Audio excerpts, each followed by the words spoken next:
पहले हम आपको 2 यूनिट्स कंप्लीट करा चुके हैं। एक लेसन 1 रासायनिक अभिक्रियाएं और रासायनिक समीकरण, और यूनिट 10 प्रकाश का परावर्तन और अपवर्तन। जैसा कि आपको पहले भी मैं कई बार बोल चुका हूँ कि आपकी जितनी भी समस्याएं हैं स्टूडेंट्स, आप मुझे कमेंट्स में डालिएगा। कुछ स्टूडेंट्स ने मुझे अपनी प्रॉब्लम्स व्हाट्सएप भी की। मैं आप सभी की वो प्रॉब्लम्स इकट्ठी कर रहा हूँ, और जब मुझे लगेगा कि वो इतनी हो गई है कि हमें एक वीडियो डाल देना चाहिए, तो मैं बहुत जल्द ही आपकी उन सभी समस्याओं का निराकरण करने हेतु एक वीडियो डाल दूँगा। आज हम जो यूनिट शुरू कर रहे हैं उसका नाम है जैव प्रकृति, लाइफ प्रोसेस। अब स्टूडेंट्स, प्रश्न आता है जीवन क्या है, या हम दूसरे शब्दों में कहें कि कौन सजीव है और कौन निर्जीव है। यदि मैं एक दौड़ते हुए कुत्ते के बारे में पूछूं, एक घास चरती हुई गाय के बारे में आपसे बात करूं, या एक बोलते हुए व्यक्ति के बारे में बात आपसे करूं कि क्या वो सजीव है, क्या उनमें जीवन है, आप कहेंगे हाँ जी, उनमें जीवन है। तब क्या है, क्योंकि आप उनमें देख रहे हैं कुछ क्रियाएं, एक को खाते हुए देख रहे हैं, एक को बोलते हुए सुन रहे हैं, एक को दौड़ते हुए आप देख रहे हैं, तो आप कह देते हैं कि इनमें जीवन है। तब क्या है, जब वो सो रहे हैं, क्या वो तब भी जीवन है उनमें? क्योंकि तब तो ना तो वो बोल रहे हैं, ना चल रहे हैं, ना खा रहे हैं, लेकिन तब भी आप कहेंगे हाँ, उनमें जीवन है। ऐसा क्यों कहेंगे आप? क्योंकि आप कहेंगे कि जी वो श्वसन ले रहे हैं, सांस ले रहे हैं, इसलिए उनमें जीवन है। ठीक, बिल्कुल सही है आपकी बात। तो उन पेड़ पौधों के बारे में क्या कहेंगे आप? उन्हें कैसे कहेंगे? आप कहेंगे जो पेड़ पौधे हरे हैं, क्योंकि पौधा हरा है तो आप कहते हैं जीवित पौधा है, इसमें जीवन है, तो आप कहेंगे वो हरे भरे हैं, इसलिए उन्हें आप कहेंगे जीवित है। लेकिन उन पौधों का क्या जो हरे होते ही नहीं? जैसे बहुत से कवक हैं जिनमें हरित लवक नहीं पाया जाता, हरे नहीं है वो, क्या तब भी वो जीवित हैं? आप कहेंगे, क्या कहेंगे आप बताइए, क्या उनमें जीवन है? यस, आपका जवाब यदि हाँ है तो आप उसका कारण बताएंगे कि जी उनमें वृद्धि हो रही है। ठीक है, उनमें हरित लवक नहीं है, लेकिन वो वृद्धि कर रहे हैं। तो इसका अर्थ ये हुआ, सीधा सा अर्थ ये हुआ कि जब हम जीवन की बात करते हैं, जब जीवों के सजीवता की हम बात करते हैं, तो हम कहीं ना कहीं एक प्रकार की गति उनमें देखते हैं। ये गति चाहे गमन के रूप में हो उनमें, चाहे उनमें वृद्धि के रूप में हो, यानी गति जो है आपको लगता है कि उनके जीवन का एक आवश्यक गुण है। लेकिन स्टूडेंट्स, उन जंतुओं के बारे में क्या जो गति नहीं करते, श्वसन करते हैं, फिर भी जीवित हैं? और उन पौधों का क्या जिनमें वृद्धि नहीं दिखाई देती, लेकिन उनमें जीवन है? तो प्रत्यक्ष गति की जो हम बात कर रहे हैं कि जीवन के लिए एक आवश्यक गुण है, उस पर एक प्रश्न चिन्ह आता है कि हाँ भाई, ये बात तो सही है कि गति, जो प्रत्यक्ष गति हम देख रहे हैं जीवन के संदर्भ में, जीवों में, वो उससे अलग कुछ और चीज है, उससे अलग कोई और बात है। अगर प्रत्यक्ष गति सब में नहीं है तो फिर कौन सी गति है? तो ऐसी गति है, ऐसी सूक्ष्म गति है जो हमें दिखाई नहीं पड़ रही है। भाई सूक्ष्म चीज तो आपने अणु ही पढ़ी है, अणु पढ़े हैं, तो क्या वो आणविक गतियां हैं? अणुओं की गतियां हैं, क्योंकि अणुओं की गतियां इतनी सूक्ष्म होती हैं जो हमें दिखाई नहीं पड़ती हैं। तो क्या हम मान लें कि ये जो आणविक गति है, ये जो अति सूक्ष्म गति है जो हमें दिखाई नहीं दे रही है, ये जीवन के लिए एक महत्वपूर्ण गुण है या आवश्यक गुण है? अगर ये प्रश्न आप किसी जीव विज्ञानी से पूछेंगे तो वह उसका उत्तर हाँ में देगा, हाँ, कि भाई ये अति सूक्ष्म जो गतियां हैं ये जीवन के लिए बहुत आवश्यक है। अब हम विषाणु की बात करते हैं। विषाणु एक तो बहुत फेमस वायरस आप सुन रहे होंगे आजकल। विषाणु चाहे कोई सा भी हो, है एक प्रॉपर गुण है। आजकल आप सुन रहे हैं ना एक वायरस का नाम, किसका सुन रहे हैं? कोरोना वायरस का, है ना। लेकिन मैं सभी विषाणुओं की बात कर रहा हूं। सभी विषाणु, उनमें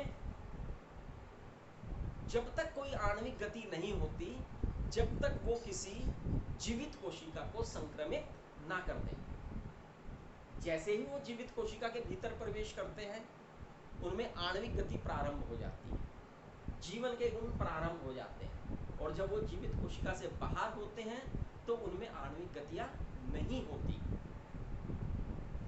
इसी कारण से विषाणु जो है वो एक अपवाद है, एक विवाद है कि भाई ये सजीव है या निर्जीव है।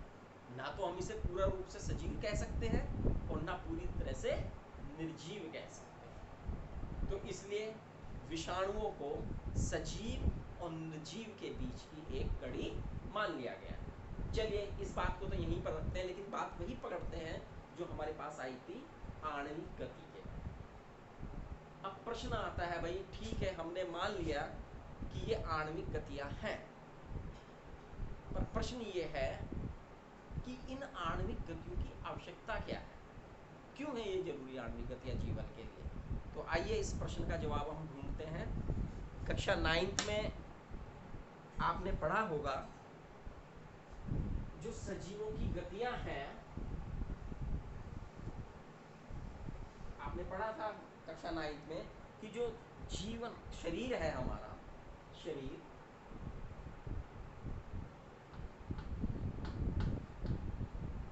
वो अंगों से मिलकर बना है, अंग,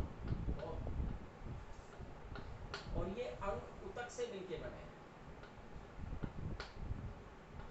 और ऊतक कोशिका से मिलकर बने हैं। ऊतकों का निर्माण कोशिका से होता है, और कोशिका में बहुत से अणु होते हैं, अलग प्रकार के अंगक है और अणु। इस व्यवस्था, इस क्रम को हम देखते हैं जीवों के शरीर। अब प्रश्न ये आता है स्टूडेंट्स कि भाई बाहरी जो पर्यावरण है उसके प्रभाव से ये जो हमारी कोशिकाएं हैं, हमारी जो जैव व्यवस्था की ये व्यवस्था है, इस पर हमला होता है पर्यावरण की दशाओं। और जब इस पर हमला होता है पर्यावरण के परिवर्तनों का, तो हमारी इस व्यवस्था में टूट फूट होती है, टूट फूट होती है। अब इस टूट फूट को बचाने के लिए जरूरी है कि हमारी इन व्यवस्था का अनुरक्षण हो, मेंटेनेंस हो इसकी मेंटेनेंस, इसके अनुरक्षण करने के लिए ही, अगर इसमें अनुरक्षण नहीं होगा तो कोशिका समाप्त हो जाएगी, कोशिका समाप्त होंगी तो ऊतक समाप्त होंगे, ऊतक से अंग, अंग से शरीर, और शरीर से एक व्यक्ति का जीवन समाप्त हो जाता है। तो अतः आवश्यक हो गया कि इन कोशिकाओं का अनुरक्षण हो। ये टूट फूट जो हो रही है जो क्षीणता आ रही है, जो हानि हो रही है, ये हानि क्या हो, बनी रहे। अब ये हानि कैसी बनी रहेगी भाई? हमारे शरीर में जो टूट फूट हो रही है, इसकी अगर हम हानि को मेंटेन करके रखना चाहते हैं, इस अनुरक्षण को बनाए रखना चाहते हैं, तो ये कैसे संभव है? तो ये तभी संभव है कि जब इन अणुओं की गति लगातार बनी रहे। अगर ये अणु कोशिका में जाके नष्ट हो रहे हैं यहाँ पर, तो इसका मतलब है बाहर से इनकी लगातार सप्लाई हमें होती रहे, किसी ना किसी रूप में इनकी गति बनी रहे, ये हमें बाहर से प्राप्त होते रहे। क्योंकि जब हमें इनका अनुरक्षण करना है, तो उस अनुरक्षण के लिए हमें ऊर्जा चाहिए। क्या चाहिए? ऊर्जा चाहिए। तो अब हम देखेंगे कि भाई हमारा ये जो अनुरक्षण है हमारी शरीर का, ये अनुरक्षण कैसे होता है, वो कौन से प्रकर्म हैं जो इस अनुरक्षण को बनाए रखते हैं।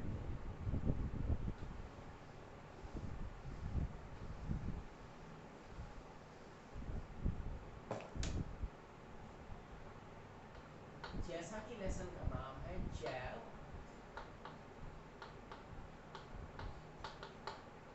प्रकर्म।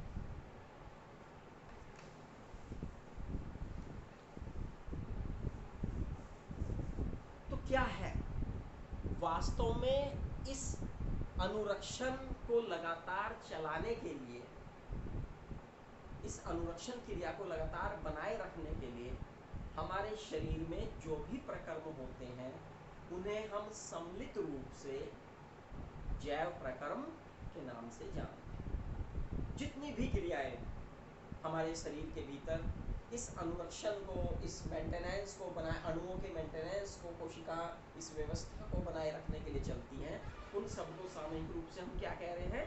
जैव प्रकर्म कहते हैं।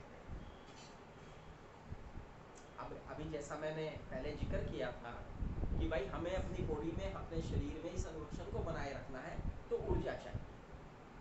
और ये ऊर्जा हमें कहाँ से मिलेगी? ये ऊर्जा हमें बाहरी स्रोत से मिल रही है। और हमारी ऊर्जा का स्रोत क्या है? जिन स्रोतों से हमें ऊर्जा मिल रही है, उन्हें हम क्या कह रहे हैं? उसे तो हम भोजन कह रहे हैं। वो भोजन है। अर्थात इस ऊर्जा के स्रोत की बाहरी वातावरण से हमारे शरीर के भीतर ग्रहण करने का जो प्रकर्म है, इसे हम नाम दे रहे हैं पोषण का। ये पोषण पोषण है। अब चूंकि बाहरी जो प्रकर्म है, जो बाहरी वातावरण है, उसमें जो भोजन के स्रोत हैं वो कार्बन अणुओं के बने हैं, और उनकी जटिलता है, विविधता है, उनमें विविधता है। और उनकी विविधता के कारण ही अब उन्हें ग्रहण करने की जो प्रक्रिया है, वो प्रत्येक प्राणी में अलग अलग हो सकती है, क्योंकि उसमें विविधता है। तो हमारी पोषण की प्रक्रिया भी अलग हो सकती है, किसी दूसरे प्राणी की पोषण प्रक्रिया हमसे भिन्न हो सकती है। क्योंकि हमारा जो ब्रह्मांड है,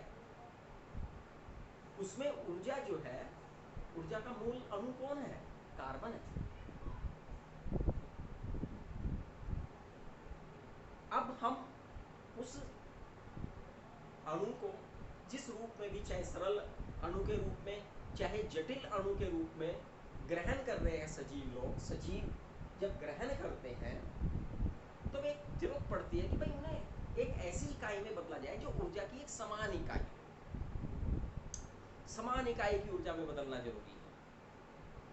उनसे ऊर्जा ली जा सके, समान ऊर्जा ली जा सके, है ना भाई? ठीक है, हमने अभी बताया कि भोजन का स्रोत किसी का कुछ हो सकता है, किसी का कुछ हो सकता है।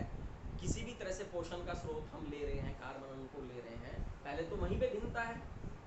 ठीक है, हमने ले भी लिया, तो फिर उससे जो ऊर्जा निकलने का प्रकर्म है, ऊर्जा प्राप्त करने का, वो अणु तो एक इकाई हो जिससे हम ऊर्जा लें। तो एक वह व्यवस्था बनती है कि भाई वो ऊर्जा किस रूप में हमें ग्रहण करनी पड़ेगी। अब उस ऊर्जा को लेने के लिए हमारे शरीर के भीतर बहुत सी रासायनिक क्रियाएं, कुछ निर्माणकारी क्रियाएं और कुछ विघटनकारी क्रियाएं हमारे शरीर में होती रहती हैं, जिन्हें हम सम्मिलित रूप से उपापचयी क्रियाएं कहते हैं। उपापचय, अब उपापचय में मैंने दो प्रकार की क्रियाएं बताई हैं।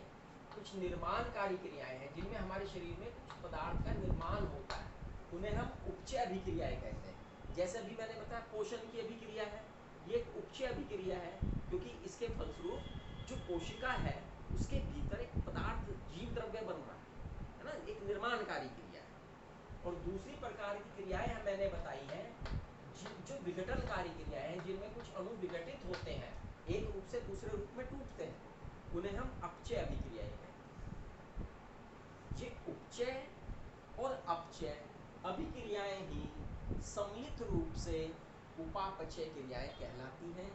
ये उपापचय, चयापचय, कुछ मेटाबॉलिज्म है, दो प्रकार के एनाबॉलिक एंड कैटाबॉलिक, अगर मैं अंग्रेजी में इनका उच्चारण करूं, ये क्रियाएं हमारे शरीर में लगातार होती रहती हैं।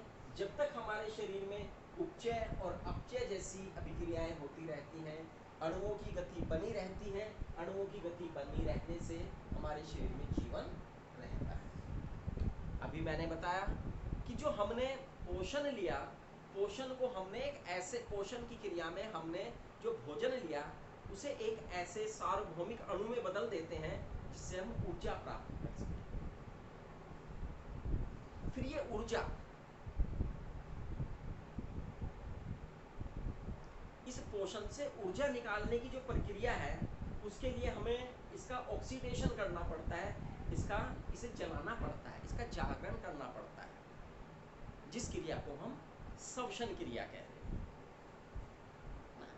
अब बाहरी वातावरण से, बाहरी वायुमंडल से, क्योंकि प्राणियों के शरीर कुछ का एक कोशिकीय है, कुछ बहुकोशिकीय शरीर है, उनके शरीर में विविधताएं हैं।